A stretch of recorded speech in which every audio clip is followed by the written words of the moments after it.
வணக்கம். மக்கள் விருப்பம் செய்திகள் வாசிப்பது பாரதி. கராத்தே விளையாட்டை முதல்வர் கோப்பையில் சேர்ப்பதாக உறுதி அளிப்பவர்களுக்கே எங்கள் வாக்கு. தமிழ்நாட்டில் 50 லட்சத்திற்கும் மேற்பட்ட கராத்தே வீரர்கள், வீராங்கனைகள் உள்ளார்கள். அவர்களை சார்ந்து தமிழ்நாட்டில் 1 கோடி வாக்கு எங்களிடம் உள்ளது. முதல்வர் கோப்பையில் கராத்தே விளையாட்டை சேர்ப்பதாக உறுதி அளிப்பவர்களுக்குதான் எங்கள் வாக்கு என தமிழ்நாடு கராத்தே வீரர்கள் சங்க தலைவர் தனசேகரன், செயலாளர் அருண் பிரகாஷ், பொருளாளர் முத்துமாணிக்கம் இணைந்து பேட்டி அளித்துள்ளார்கள்.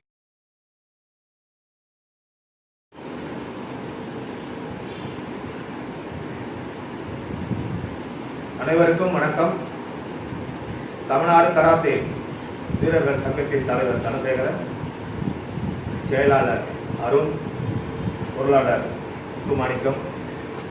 நாங்கள் இந்த சங்கத்தை துவங்கி 2 வருஷம் ஆகும்.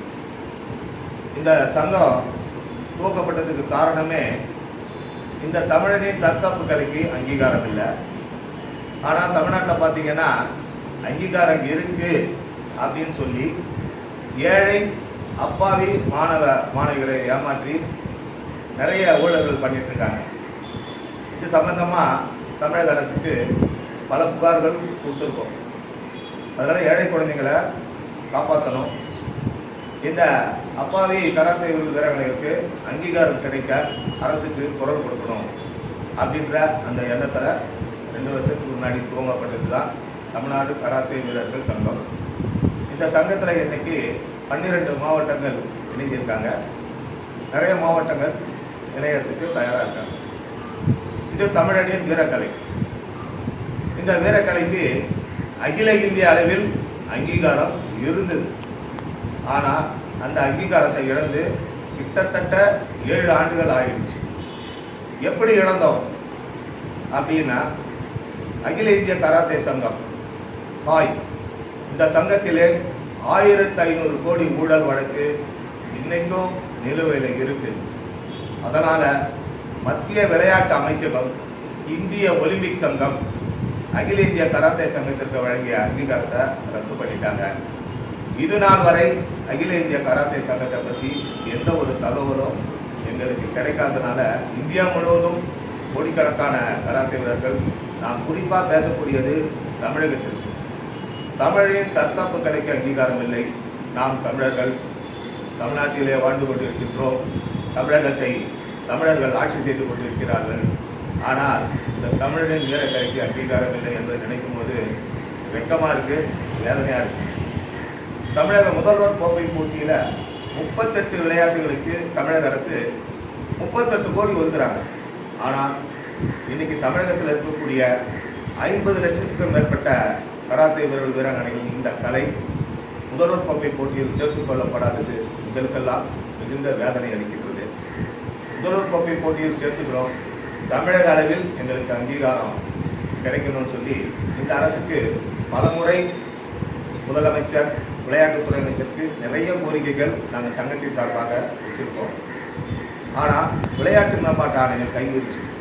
அவங்க என்ன சொல்கிறாங்க, கராத்தேன்ற விளையாட்டுக்கு நாங்கள் அங்கீகாரம் கொடுக்கல, அங்கீகாரம் தான் இல்லாத இந்த கராத்தே விளையாட்டில் நடக்கக்கூடிய ஊழல் முறைகேடுகளை நாங்கள் கேட்க முடியாது. நீங்கள் பெற்றோர்களுக்கு, பயிற்சியாளர்களுக்கு, வீரர் வீராங்கனைகளுக்கு விழிப்புணர்வு ஏற்படுத்துங்க, ப்ரெஸ், மீடியா, யூடியூப்பில் இதனுடைய ஊழல் முறைகளை சொல்லுங்கன்னு சொல்லி அவங்கள லெட்டர் கொடுத்துருக்காங்க. தமிழனின் பாரம்பரிய கலை, வீரக்கலை, தற்காப்பு கலை இன்னைக்கு அங்கீகாரம் இல்லாமல் 50 லட்சம் குழந்தைகள் கண்ணீர் சிந்திட்டு இருக்கோம். அரசுக்கு பல கோரிக்கைகள். இப்போது இந்த எலெக்ஷன் டைமில் பேச வேண்டிய அவசியம் என்ன, எலெக்ஷன் முடிஞ்சு பேசலாம் அப்படின்னு நம்மளுடைய மாவட்டத்தில் இருக்கக்கூடிய கராத்தே பேச்சாளர் சொன்னாங்க. இல்லை மாஸ்டர், எலெக்ஷன் டைமில் தான் நம்ம பேசணும். ஏன் அப்படின்னா நம்மளுடைய ஓட்டுக்கள் அவங்களுக்கு நிச்சயம் தேவைப்படும். அப்படியா, இது பெரிய கட்சி, அது எத்தனையோ கட்சி இருக்குது. நான் கட்சி வேறு சொல்ல விருப்பப்படலை, நாங்கள் எந்த கட்சியிலையும் இணையலை. ஏன்னா இது தமிழ் வேற கலையில் இருக்கிறதுனால நாங்கள்லாம் 40-45 வருஷமாக அந்த ஃபீல்டில் இருக்கோம். உயிர் மூச்சு உள்ளவரை இந்த கலையில் இருக்கணும் அப்படின்னு விருப்பப்படக்கூடிய பயிற்சியாளர்கள் தான் நாங்கள் 3 பேரும். அதனால் எந்த கட்சி சார்பாகவும் நாங்கள் பேச விருப்பப்படலை. எலெக்ஷன் டைமில் பேசக்கூடியது நோக்கம் என்ன அப்படின்னா, எங்களுடைய கட்சி கராத்தே கட்சி 50 லட்சம் வீரர் வீராங்கனைகள் உள்ள கட்சி. இந்த 50 லட்சம் வீரர் வீராங்கனை பெற்றோர்களை கணக்கு போட்டிங்கன்னா 1 கோடி பேர் வராங்க. இன்னைக்கு இந்த கராத்தே விளையாட்டில் எங்களுக்கு 1 கோடி ஓட்டு இருக்கு. அதனால் அடுத்து அமைக்கக்கூடிய ஆட்சியாளர்கள் இப்பொழுது தேர்தல் வாக்குறுதி என்னென்னமோ சொல்கிறாங்க, நூற்றுக்கணக்கான வாக்குறுதிகள் அங்கே வீசுகிறாங்க. நான் அடுத்து அமையக்கூடிய இந்த கட்சி தலைமைக்கு சொல்லக்கூடியது, எங்கள் சங்கத்தின் சார்பாக எங்களுடைய வீரக்கலை கராத்தே விளையாட்டை முதல்வர் கோப்பையில் போட்டியில் சேர்த்துக்கொள்வோம். தமிழக அளவில் எங்களுக்கு அகில இந்திய கராத்தே சங்கம் வேண்டாம், நீட் தேர்வு வேண்டாம்னு சொல்கிறாங்க. அந்த மாதிரி அகில இந்திய கராத்தே சங்கத்தால் நம்மளுடைய தமிழக வீரர் வீரர்கள் இதுவரைக்கும் எந்த பலனும் அடையலை. வடநாட்டுக்காரர்கள் நம்மளுடைய தமிழக வீரர் வீராங்கனை மதிக்கிறதில்லை. எத்தனையோ போட்டிகளில் அடிச்சிருக்காங்க, எத்தனையோ போட்டிகளில் பெண்களை ரொம்ப அவமானப்பட்டிருக்காங்க. இதெல்லாம் கடந்த கால வரலாறு. அதனால் அகில இந்திய கராத்தே சங்கம் எங்களுக்கு வேண்டவே வேண்டாம். அதனால் புதிதாக அமையக்கூடிய அரசு எங்களை அழைத்து நாங்கள் ஆட்சிக்கு வந்தால் முதல்வர் கோப்பை போட்டியில் கராத்தே விளையாட்டை சேர்த்துக் கொள்வோம் என்று தேர்தல் வாக்குறுதி கொடுத்து எங்களை அழைத்து பேசினால், இந்த தேர்தலிலே எங்களுக்கு அங்கீகாரம் தரக்கூடிய அந்த கட்சி தலைமைக்கு தமிழகத்தில் இருக்கக்கூடிய வீரர் வீராங்கனைகள் பெற்றோர்கள் பயிற்சியாளர்கள் அனைவரும் வாக்களிப்போம் என்ற உறுதியை நாங்கள் இந்த நேரத்திலே தெரிவித்துக் கொள்கின்றோம். இது தமிழனின் வீரக்கலை, பாரம்பரிய கலை.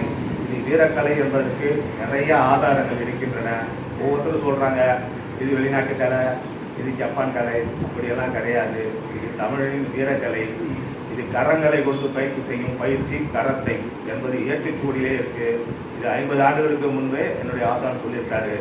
எது எப்படியோ இன்றைக்கி தமிழ்நாட்டில் 50 லட்சம் குழந்தைகள் ரத்தம் சிந்திட்டு இருக்காங்க. இன்றைக்கி பெண்களுக்கு தற்காப்பு என்றால் கராத்தே. அதே மாதிரி பெண் பிள்ளைகள் மட்டுமல்ல, ஆண் பிள்ளைகள், இளைஞர்களை பாதுகாக்கக்கூடிய ஒரே விளையாட்டு கராத்தே. ஏனென்றால் இந்த விளையாட்டை கற்றுக்கிட்டாங்கன்னா அவங்க தேவையில்லாத போதைப் பழக்கத்துக்கு அடிமையாக மாட்டாங்க. அதனால் காவல்துறையில் பயிற்சி கொடுக்குறாங்க, பயிற்சி கொடுக்குறாங்க. பள்ளியிலேயே இன்றைக்கி ப்ரைவேட் ஸ்கூலில் நிறைய பயிற்சி கொடுக்குறாங்க. அதே நேரத்தில் புதிதாக அமையக்கூடிய அரசு இந்த கராத்தே விளையாட்டை கட்டாய பாடமாக கொண்டு வர வேண்டும். அப்படி கொண்டு வருவார்களேயானால் வீரர்கள் வீராங்கனைகள் மாணவ செல்வங்கள் நல்ல ஒரு பயிற்சி பெற்று தமிழகத்திற்கு மட்டுமல்ல இந்திய திருநாட்டிற்கும் விளையாடுவார்கள். கராத்தே என்ற விளையாட்டு ஒலிம்பிக் விளையாட்டிலே சேர்த்துக் கொள்ளப்பட்டது என்பது நமக்கெல்லாம் பெருமை. ஆனால் இந்திய அளவிலே வீரர் வீராங்கனைகள் மிக சொற்ப அளவிலே இருக்கிறார்கள். அதனால் அடுத்து வரக்கூடிய அரசு தமிழரின் தற்காப்பு கலை கராத்தே விளையாட்டை முதல்வர் கோப்பை போட்டியில் சேர்த்துக்கொள்ள வேண்டும். தமிழரின் வீரக்கலைக்கு அங்கீகாரம் தர வேண்டும். நிச்சயம் கிடைக்கும் என்ற நம்பிக்கையில் நாங்கள் தொடர்ந்து பயணித்து வருகின்றோம். தொடர்ந்து புதிய அரசுக்கு நாங்கள் கோரிக்கை வைப்போம். இது தமிழரின் வீரக்கலை, பாரம்பரிய கலை, தற்காப்பு கலை. நன்றி, வணக்கம்.